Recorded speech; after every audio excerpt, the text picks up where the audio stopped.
جو کچھ بھی پڑھا جا رہا ہے، بے شک یہ آیات قرآنی ہیں، یہ سورہ قرآنی ہیں، قرآن پر مسلمان اپنا یقین رکھ رہے ہیں، لیکن خدا کیا کہہ رہا ہے قرآن میں؟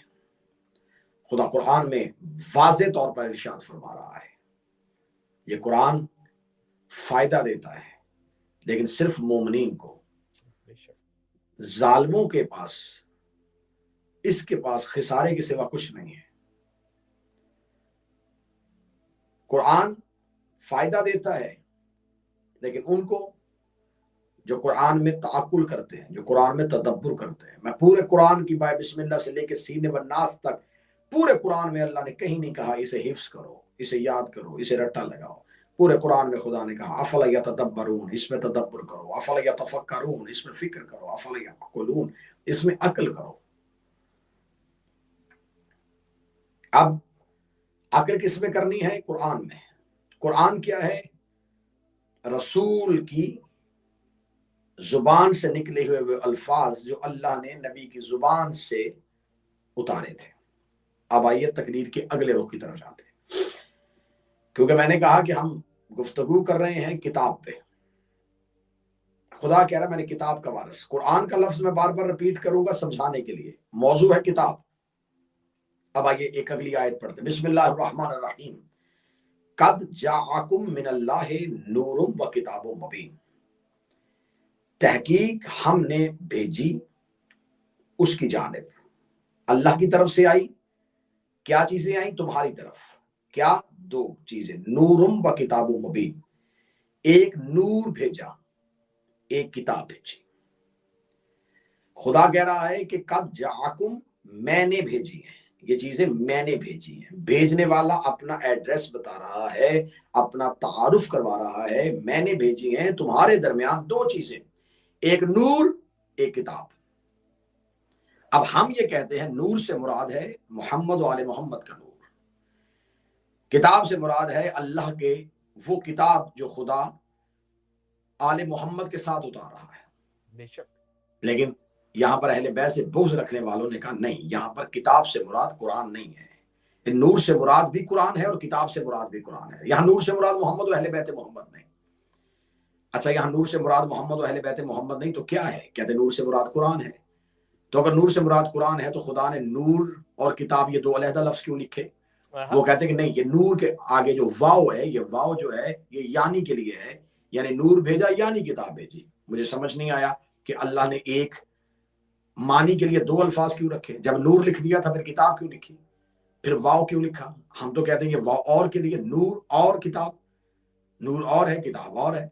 کہتے نہیں، نور سے مراد بھی کتاب۔ اچھا چلے ٹھیک ہے، اب آپ مجھے بتائیں کتاب سے مراد کیا ہے؟ کہتے قرآن۔ قرآن کسے کہتے ہیں؟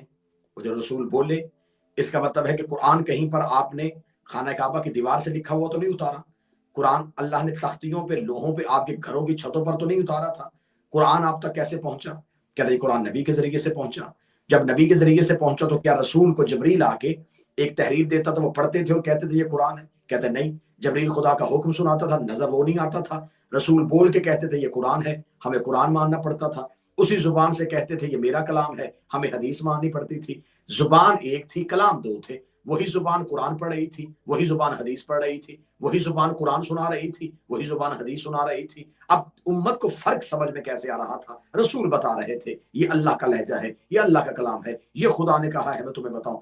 ورنہ رسول جو بول رہے تھے وہ قرآن بن رہا تھا، رسول جو کہہ رہے تھے وہ قرآن بن رہا تھا۔ اب قرآن کہاں تھا؟ میرے نبی کے اندر، میرے نبی کے اندر۔ اس کا مطلب جو قرآن ہے قلب رسول پہ اترا ہوا، اس کا مطلب جو رسول میں سے ہو وہ قرآن ہوتا ہے، جو رسول میں سے ہو وہ نور ہوتا ہے۔ اب آپ نے کہا ہے کہ نور سے مراد قرآن ہے، تو اس کا مطلب جو رسول میں سے ہو وہ نور ہوگا، جو رسول میں سے ہو وہ نور ہوگا۔ رسول نے فرمایا یا علی انت منی وانا منکا، اے علی تم مجھ سے ہے، الفاطمہ تو بضعۃ منی، فاطمہ مجھ سے ہے، حسن منی، حسن مجھ سے ہے، حسین منی، حسین مجھ سے ہے۔ اور آپ نے یہ اصول میں نے طے نہیں کیا تھا، آپ نے طے کیا تھا کہ جو نبی میں سے ہو وہ نور ہوگا۔ قرآن نبی میں سے، قرآن نور، علی نبی میں سے، علی نور، حسن نبی میں سے، حسن نور، حسین نبی میں سے، حسین نور، سیدہ نبی میں سے، سیدہ نور۔ اب نور کی ضد کیا ہے؟ نور کی ضد ظلمت، نور کی ضد تاریکی، نور کی ضد اندھیرا، نور کی ضد جہالت۔ اب یہ نہ دیکھنا علی کے مقابلے پہ کون آیا، حسن کے مقابلے پہ کون آیا، حسین کے مقابلے پہ کون آیا۔ اب جو بھی آیا نور کے مقابلے پہ آیا، اور جو نور کے مقابلے پہ آئے وہ کل بھی ظلمت تھا، آج بھی ظلمت ہے۔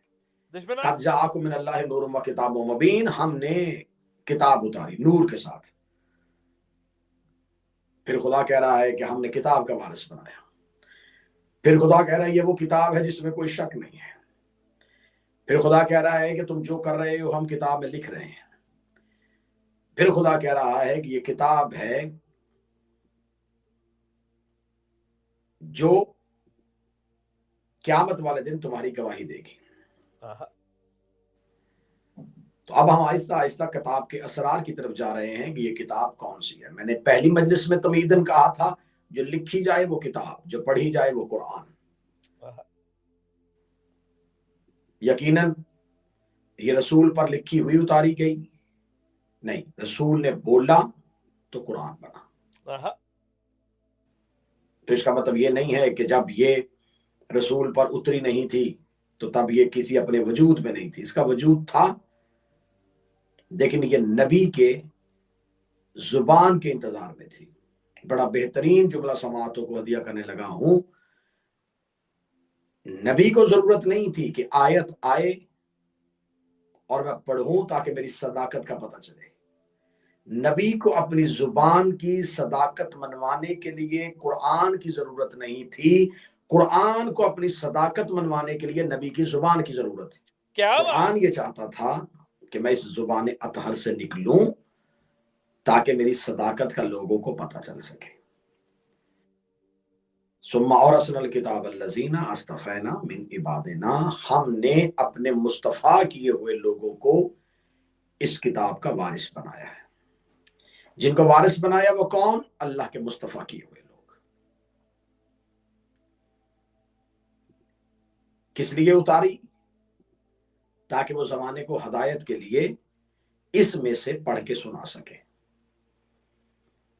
اگر اس کتاب کے اندر صرف ہدایت تھی تو امت گمراہ کیوں ہوئی؟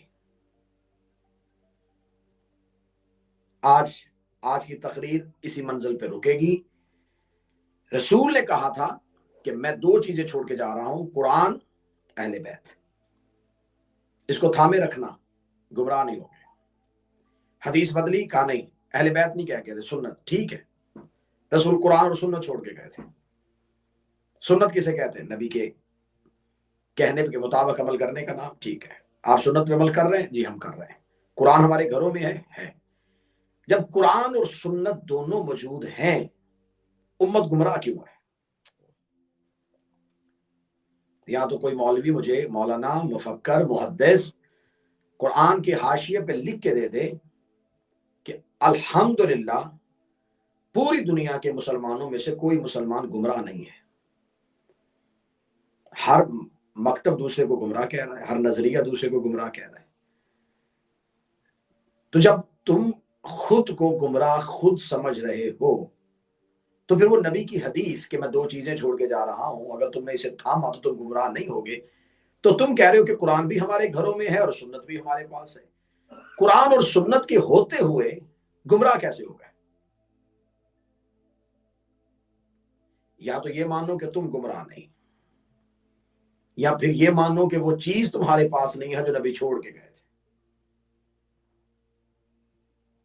نہ قرآن کو تم نے حقیقت میں مانا ہے اور نہ تم نے اہل بیت کو حقیقت میں مانا ہے۔ قرآن پڑھا ضرور ہے، قرآن کو رٹا ضرور لگایا ہے، قرآن اپنے گھروں میں رکھا ضرور ہے، قرآن کو مصیبت وقت میں نکالا ضرور ہے، قرآن قسم اٹھانے کے لیے رکھ لیا، قرآن برکت کے لیے رکھ لیا۔ اگر بائے بسم اللہ سے لے کے سین والناس تک قرآن ہی کو پڑھ لیا جائے تو پھر پورا قرآن جو ہے وہ علی کے قصیدوں کا نام ہے۔ بے شک میرے مولا علی نے فرمایا تھا قرآن کے 4 حصے ہیں، یہ میرے مولا کا فرمان ہے، اسے ذہن نشین کیجئے گا جو سن رہے ہیں۔ مولا فرماتے ہیں قرآن 4 حصوں کا نام ہے۔ پہلا حصہ ہمارے فضائل کا نام،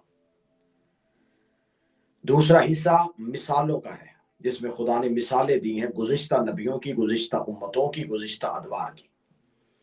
علی فرماتے تیسرا حصہ ہے محکمات اور متشابہات میں، یعنی کہ قرآن کے احکامات کون سے ہیں اور قرآن کی متشابہات کیا ہے، یہ دوسرا حصہ ہے۔